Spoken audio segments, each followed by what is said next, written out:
wanted to open with the question, can experiences improve quality of life? Because most experiences today are designed to capture attention, and I'm interested in what happens when we design them to create meaningful outcomes. I'm Tom Middleton. I've been designing experiences for things like sleep, well-being, performance, joy and quality of life for a few years now, having pivoted away from touring and performing as a musician, but trained as a designer. I've set up a company called Sensomi. Prior to that, as co-founder of White Mirror, and I've been involved with projects for Jaguar Land Rover, Nissan, Equinox Hotels, Mayborn Group, Calm, Apple Music, Marriott and Thurman Group, and I'm a board member of the Global Wellness Institute Music for Health-Being initiative. So we believe experience can do more than capture attention. They can support health, enhance performance, strengthen connection, and improve quality of life. And this presentation is an exploration of how. And this is the thesis.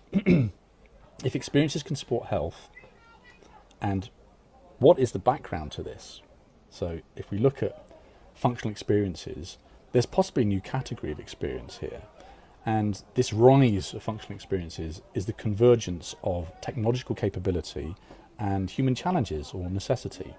So if we break that down a little bit of it and look at technological capability, what we're talking about is things like artificial intelligence, spatial computing, immersive environments, spatial audio, vibroacoustics and haptics, wearables, biosensors, adaptive and generative systems, and light and visual systems. And what human needs are, things like stress and anxiety, sleep and recovery, health and well-being, connection and belonging, burnout, fatigue, meaning, purpose, attention and focus. So that fusion, I think there's an opportunity here. And if we look at things like the wellness economy right now, it's quite an interesting number we've got there. Thanks to Mike for helping me with this experience economy figure, 12.8 trillion by 2028. So it's looking like there is meaningful investment in this space. And if we can fuse them together, they become more purposeful, more measurable, more meaningful, and human-centered. So if we talk about functional experiences, where are they? Well, they're everywhere. I mean, if we look at various different sectors, there is a possibility for wherever people are interacting with products, places, services, and each other. Across those industries, we've got one human operating system and that shared human need. So you can see the slide there. It's literally everything you can think of, but it's all about a singular design approach. A little science here. If we break down the 4E, what's that all about? Well, essentially, the 4E cognitive research framework from Varela, Thompson and Roche, Gallagher, Hooter and Mayen frames the idea that we experience through body, context, action and connection. But really great experiences engage all four of them. So designing with all four in mind is what I think we should be doing. And if we look at the human operating system that we talked about, this is essentially changing human state, because every experience can do that, whether it's via intention, emotion, safety, connection or stress. It's impacting the nervous system. Experiences shape how we feel, and how we feel shapes what we do. And if we look at the human state landscape, I quite like this. This is my version of Russell's circumplex model of effects, which illustrates how experiences can shift human states across arousal and emotional valence. Feel free to take a snap of this one because we'll be coming back to it later. But essentially, this could be, if you like, a starting point for designing an experience, thinking about where you want to take someone to high arousal or to low arousal, to positive or to negative. And as we discussed in the first question, actually, some experiences intentionally take you to the top left, somewhere that's overwhelming and creates anxiety, but then perhaps brings you back. So I love the idea that a functional experience can shape a human state. And what are the outcomes? Well, sleep, rest and recovery, safety, calm, regulation, focus, learning, performance, all the way through to energy, vitality, connection, belonging, joy and meaning. Again, all different outcomes, but one human operating system. And from the experiences to outcomes, I believe quality of life is at the end of this. So through experience, we're changing human states, we're impacting behaviour, delivering outcomes, and through intentionality, hopefully improving quality of life. And why does this matter? Because experiences don't end when people leave. So experience design, I believe, should be delivering effect for planet, for business, for society, and for people. And I guess the question is whether those effects are intentional or not. Are we designing these experiences for that outcome? And so we're noticing this shift from memorable moments to meaningful outcomes, from experiences that impress to experiences that improve lives, from short-term engagement to long-term, longitudinal positive impact, behavioural change, from designed for intention to designed for human states. Is it from value for business towards value for all stakeholders? And is it measured by activity or measured by outcomes? And I think this new competitive advantage is not from bigger experiences, but better outcomes. And I like to draw attention to the possibility of maybe some guidelines and expanding the conversation around responsible design, starting with empathy, designing with empathy, considering diversity of mind, body, culture and ability, doing no harm, avoiding manipulation, addiction, fatigue, overload and unintended consequences, being inclusive by design, making sure that experiences are accessible and welcoming as many people as possible. This lovely thing of collective resonance, so design not only for individual outcomes but for connection, belonging and shared human experience. And obviously we ideally want it to be sustainable by design, so that long-term human flourishing without compromising environmental well-being. So a quick revision on where I come from. I started in design and then heavily pivoted from dancing in clubs to creating dance music. I discovered an amazing artist called Richard James, the Aphex Twin. He was playing his own music off cassette tapes in a club. He invited me to his house and showed me how he was making electronic music in his bedroom. And that took me on a whole journey of creating music, meeting my second musical partner, Mark, and creating a number of albums across the years, remixes, performing in clubs, at festivals, and hosting a radio show and a TV broadcast. And I think the highlight for me was this notion that electronic music could actually be a vehicle for delivering emotionality and sound. And I think, looking back, one of the earliest examples of functional music is this album I created in 1994 with Mark called 7614. This was the duration of the album, and all the titles of the album were durations. So we removed any priming or preconceptions about what those audio journeys might be, and we invited listeners to tell us how they felt and what happened when they listened to it.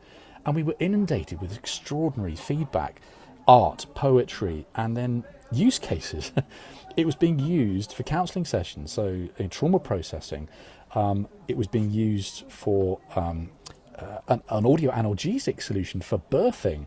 And I've even met children that have said to me, Tom, if it wasn't for your album, I wouldn't be here. Music for conception, why not? So highly functional. And there was one thing that I've sort of been noticing over the years about where I come from, which is trying to deliver this sense of safety in music. And I guess this idea of palliative care and end-of-life care, that perhaps music could be supportive of that end journey as well. I lost my mum when I was 7, and I realised that actually a lot of the things I was doing with sound was this delivery of a sense of safety in the music. In 2007, I intentionally came up with the idea of life tracks, soundtracks to life. Music to augment daily life. Now we have thousands of playlists loaded with all kinds of functional music, but this was the first project for me prior to digital streaming platforms that was exploring the idea of how to increase focus, reduce anxiety and stress, and inspire creativity and get you into flow state.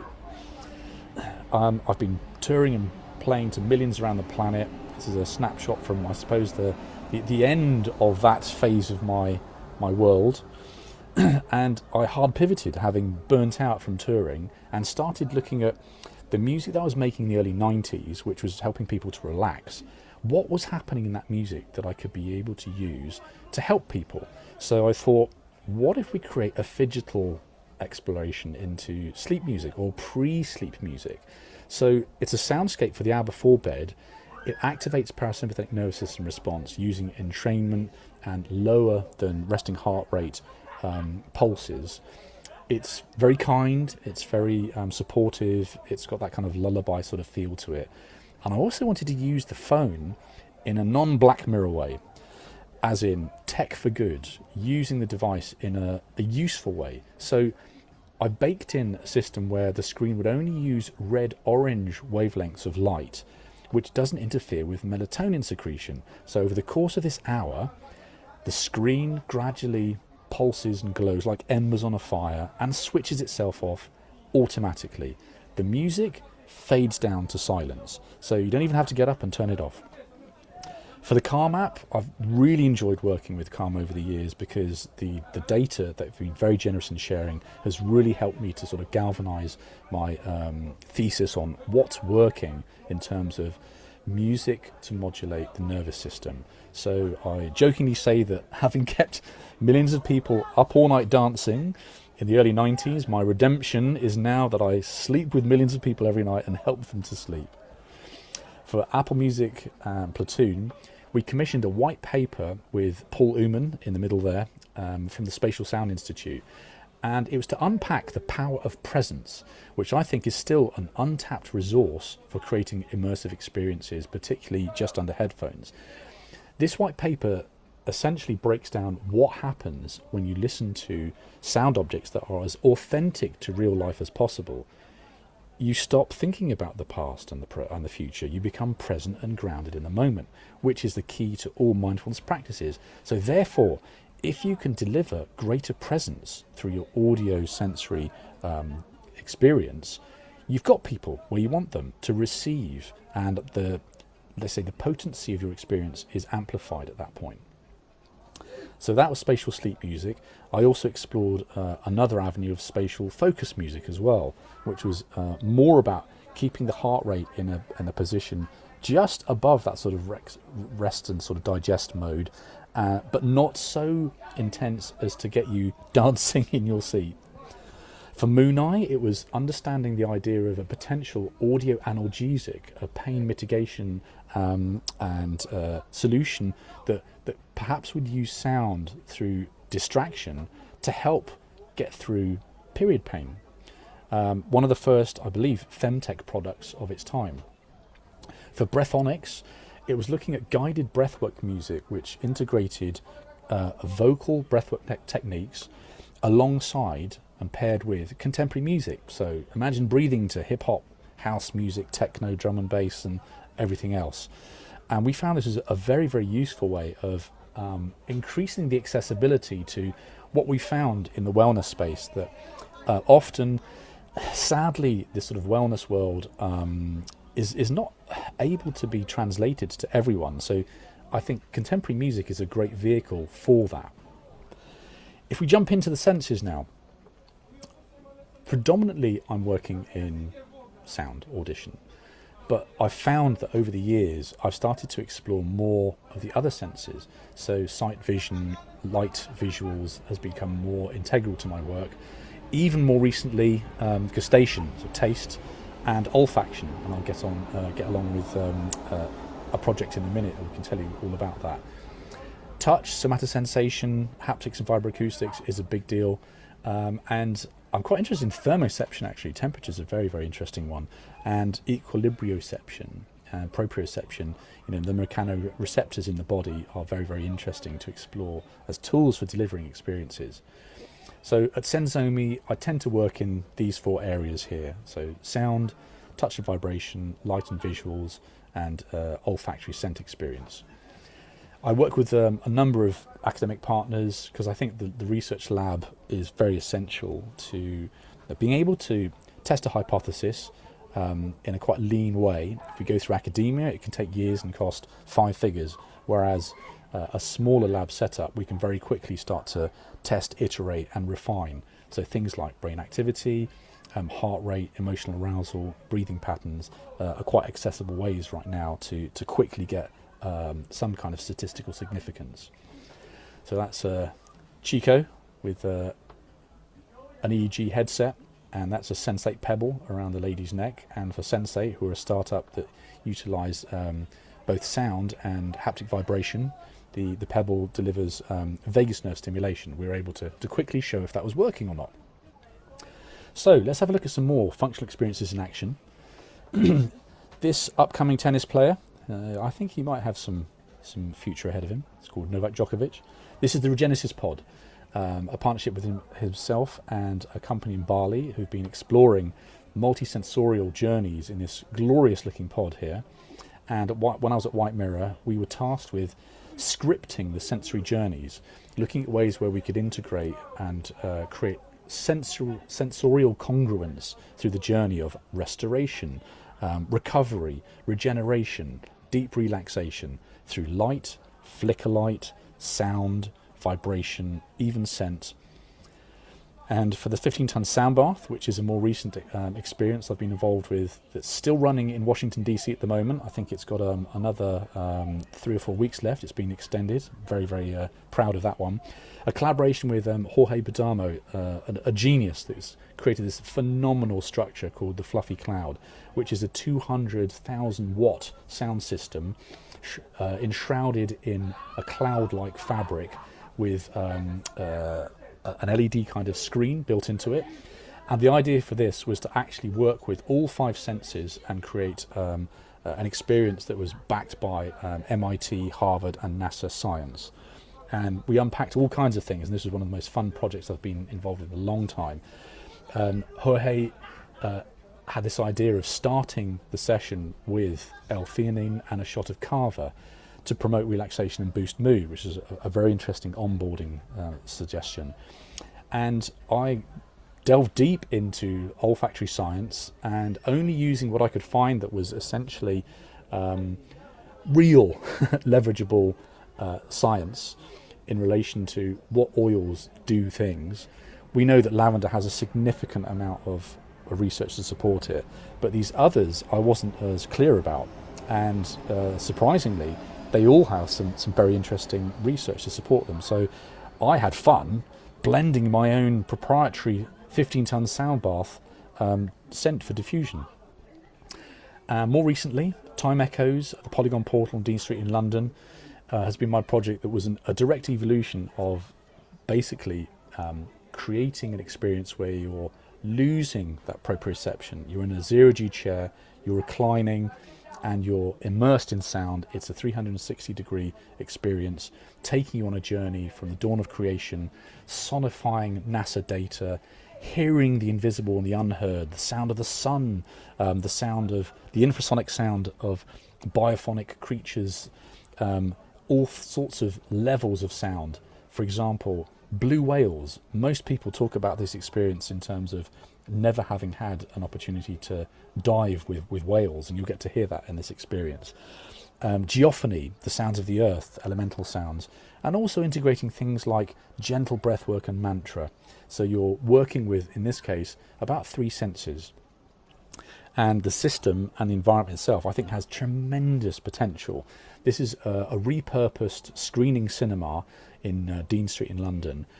We brought in L-acoustics, or rather Polygon brought in L-acoustics to build in a 17110 system. So that's about 37 discrete channels.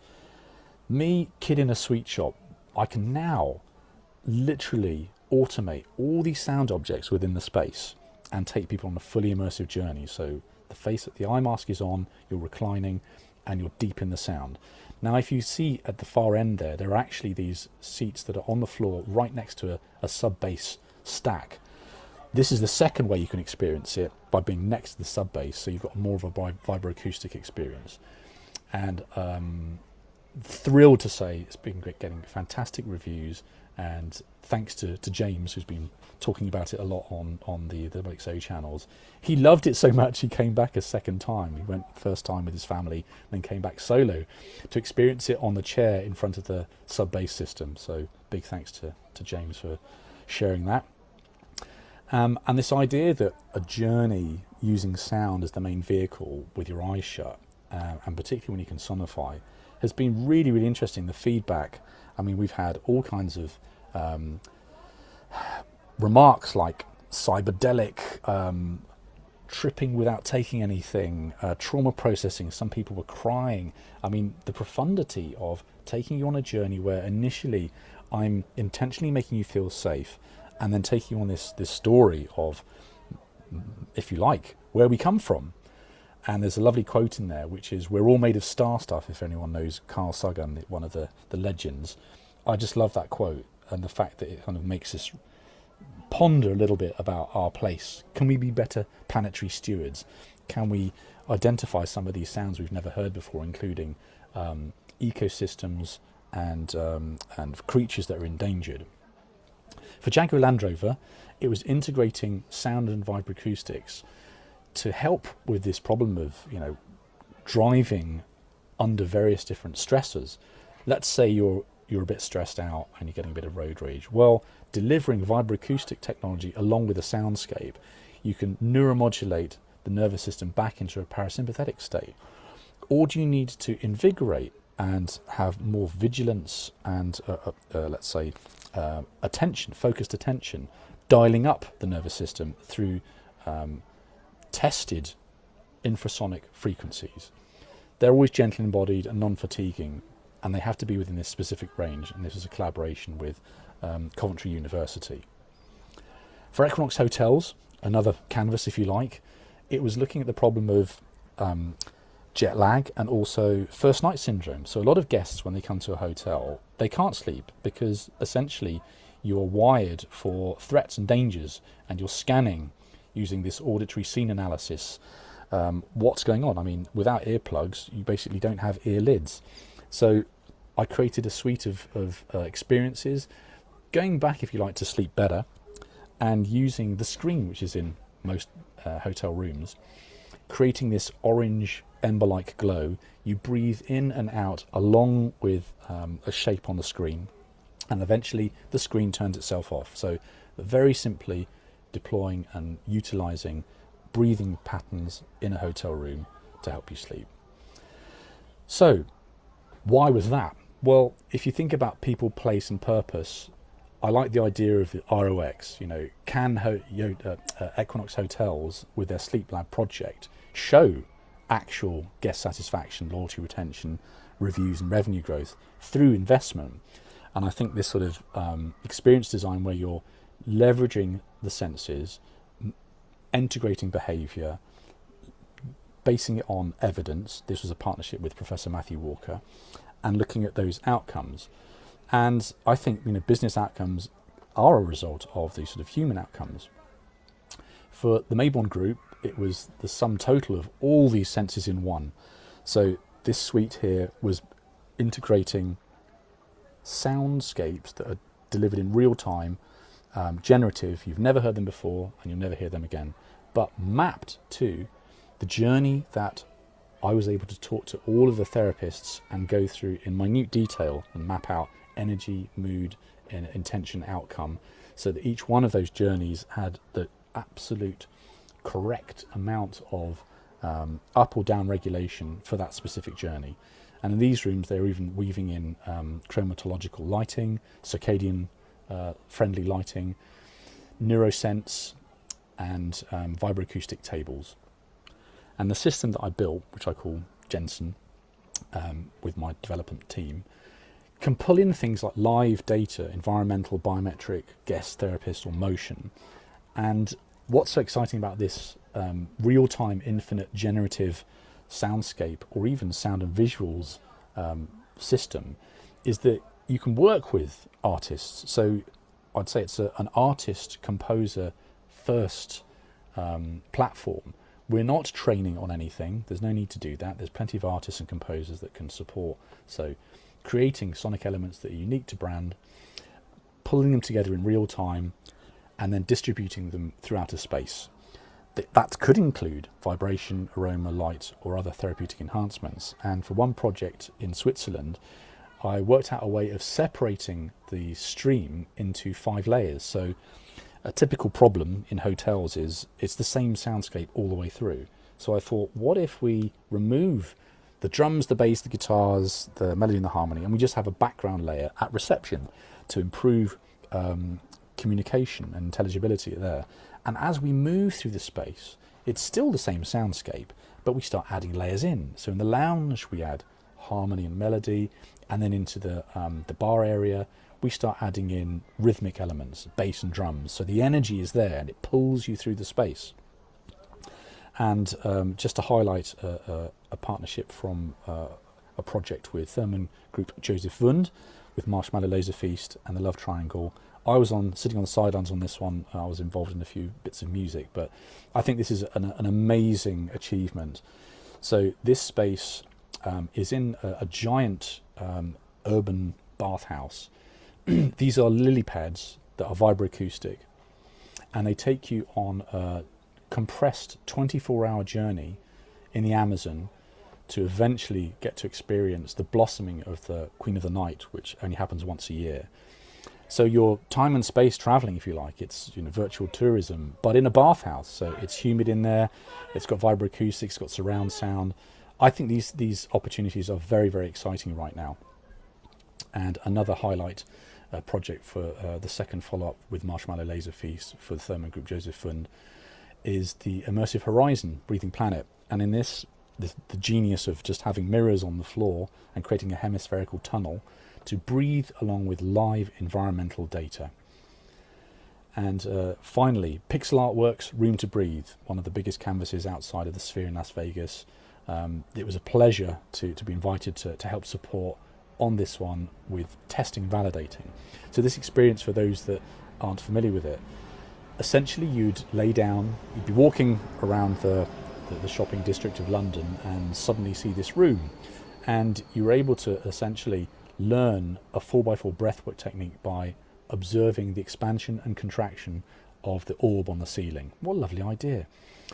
And in the lab we were able to help them to validate it. So 84% helped to unwind and de-stress, and 50% showed signs of physiological relaxation, which really helps when you've got a hypothesis. And from the conversation we had last week at the In Real Life campfire, it was very successful for Pixel Artworks, and it secured, I believe, a partnership and collaboration with Panadol.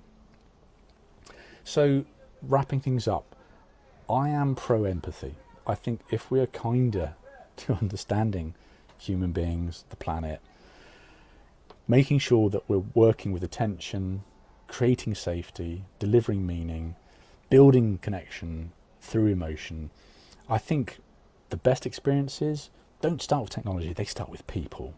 So design for attention and you create engagement, but when you design for human state, you create transformation.